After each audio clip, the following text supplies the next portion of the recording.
Maritime shipping observers note that tanker freight rates, that is the charge imposed to ferry oil on specialized tankers, started to increase when the Israel-US war against Iran began last week. This happened as the price of oil itself also escalated. Louis Dalmau, the Africa and Middle East economist at Alliance Trade, says he's looking closely at whether this is going to have an impact on ordinary container freight rates going forward. Dalmau says if the war exceeds a month, there could be serious global economic ramifications. If the length of the conflict is longer, we're talking here about some quite a increase on oil prices, and for that increase on the price of container ships and of oil tankers for a farther period. Why? Because of course the oil that is circulating today in the market is going to decrease, and it's going to reach a point in which there's going to be some supply constraint. When we reach that point, that's when prices of oil are definitely going to increase by much longer. The actions of the Houthis in the Red Sea since Israel's war on Gaza in October 2023 had already resulted in South Africa receiving more shipping traffic as navigators went through the Cape of Good Hope due to security risks.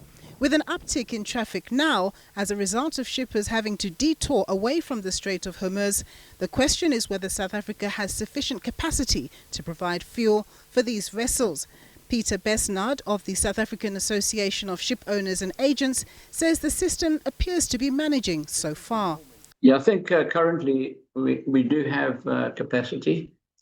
How long it's going to last for is dependent on the number of vessels that are going to be requesting bunkers.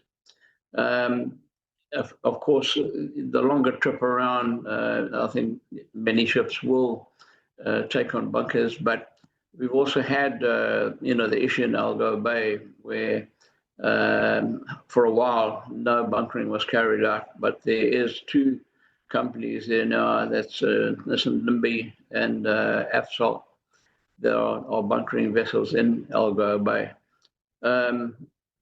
Of course, there are the other options of Durban and Cape Town, but there's a problem there. Depends on the vessel's draft and berth availability in the port. Durban is very congested, so is Cape Town.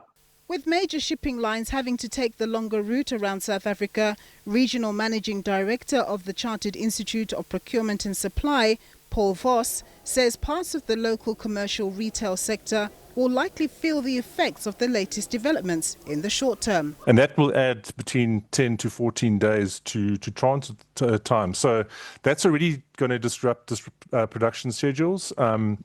Any seasonal stock planning and retail replenishments in the short term in South Africa. There's also things like war risk premiums, insurance and fuel surcharges. There's emergency freight charges that are being added almost instantly. So those are live because freight is generally invoiced at the point of sailing. So importers in retail, automotive, electronics, chemicals, FMCG, they all feel the impacts almost within 1 or 2 billing cycles.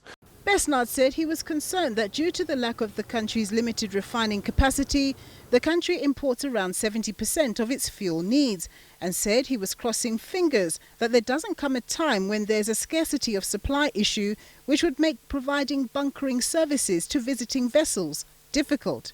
Meanwhile, Dalmau said it was critical that coastal African countries, including South Africa, put more emphasis on investing in their logistical infrastructure so that they're able to handle growing demand for the various services provided by those ecosystems. Nampumelelo Siziba, SABC News, Johannesburg.